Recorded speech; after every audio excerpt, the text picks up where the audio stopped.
अस्सलाम वालेकुम स्टूडेंट्स, कैसे हैं आप? उम्मीद है आप सब खैर आफियत से होंगे। आज मेरा बेसिक केमिस्ट्री के ऊपर तीसरा लेक्चर है, जिसके अंदर मैंने कोशिश की है कि आपको जो है कुछ मज़ीद केमिस्ट्री की ऐसी टर्म्स डिस्क्राइब की जाएं जिनमें आपको जो है थोड़ी डिफ़िकल्टी हो। पीछे हम जो है वो पढ़ चुके हैं, हम लोगों ने जो केमिस्ट्री की बेसिक टर्म्स डिस्क्राइब की थी उसके अंदर सबसे पहले हमने की थी एलिमेंट क्या है, एटम क्या है, मॉलिक्यूल क्या है, कंपाउंड क्या है, मिक्सचर क्या है और आयंस क्या है। आज जो हमारी अगली टर्म्स है उसको कहते हैं केमिकल बॉन्ड। केमिस्ट्री अगर कोई आपसे पूछे केमिस्ट्री क्या है तो आप कहते हैं ये रिलेशंस है। एटम का एटम के साथ रिलेशन है, मॉलिक्यूल का मॉलिक्यूल के साथ रिलेशन है। तो केमिकल बॉन्ड फोर्स, बॉन्ड का मतलब भी कोई ऐसी फोर्स है जो दो या दो से ज्यादा चीजों को आपस में होल्ड करती है। Force holding atoms together in a molecule, के एक मॉलिक्यूल के अंदर एक, हम ये भी कह सकते हैं कंपाउंड के अंदर एटम्स या मॉलिक्यूल्स आपस में जो कंबाइन हो रहे होते हैं, वो चीज जो उनको एक दूसरे से जोड़े होती है उसे हम केमिकल बॉन्ड कहते हैं। उस फोर्स को हम केमिकल बॉन्ड कहते हैं। यहाँ पे कुछ जो है आपको वाज़ेह तौर पे कुछ डायग्राम दिखाई हुई है जिसके अंदर हम बॉन्डिंग को शो कर रहे हैं। हम मैं एक अलग लेक्चर बनाऊंगी जिसके अंदर जो है केमिकल बॉन्ड को डिटेल में डिस्क्राइब किया होगा कि हमारे पास बॉन्डिंग कितनी किस्म की है, बॉन्ड कैसे बनता है, बॉन्ड टूटता कब है।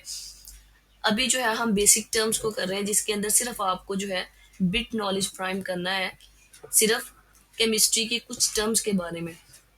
फिर हमारे पास आता है सेकंड टॉपिक, वैलेंसी है। तो वैलेंसी का मतलब किसी भी एलिमेंट की किसी दूसरे एटम के साथ मिलने की जो एबिलिटी है उसे हम वैलेंसी कहते हैं। कंबाइनिंग कैपेसिटी, कि एक एटम जो है वो दूसरे के साथ कैसे मिलेगा, उसे किसी दूसरे एटम से इलेक्ट्रॉन लेने पड़ेंगे या अपने इलेक्ट्रॉन देने पड़ेंगे, या ऐसा भी हो सकता है कि वो इलेक्ट्रॉन को शेयर कर लें। तो किसी भी एटम की किसी दूसरे एटम के साथ मिलने की जो एबिलिटी है उसे हम वैलेंसी कहते हैं, एलिमेंट की या एटम की। थर्ड हमारे पास टॉपिक आता है एटॉमिक नंबर। तो एटॉमिक नंबर हम कहते हैं number of protons in an atom. अब एटॉमिक नंबर की टर्म हम देखते हैं। तो यहाँ पे एटॉमिक नंबर की बात करें तो एटॉमिक नंबर क्या है, यहाँ पे एक वर्ड यूज किया है नंबर ऑफ प्रोटॉन्स। प्रोटॉन्स क्या है? अगर हम पीछे जाएं थोड़ा सा, तो हमने जो है वो पीछे एक किया था कि स्ट्रक्चर के एटम के बारे में। तो एटम का ये वाला जो स्ट्रक्चर आपको नजर आ रहा है इसके अंदर आप देखेंगे कि ये सेंटर में एक पोजीशन गोल सर्कल है रेड कलर का।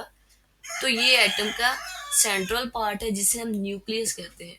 अगर हम इसको थोड़ा और ब्रॉड करें तो हमें नजर जरा पता चलेगा कि ये एटम का न्यूक्लियस दो चीजों से मिलके बना हुआ है, प्रोटॉन एंड न्यूट्रॉन। एक अलग वीडियो के अंदर मैं इन तमाम टर्म्स को, जो अभी मैं आपको जो है वो सिर्फ उनका जनरल इंट्रो देने के लिए बता रही हूँ, तो इनको जो है अलग अलग करके डिटेल में आपको इनके ऊपर वीडियो भी बनाऊंगी।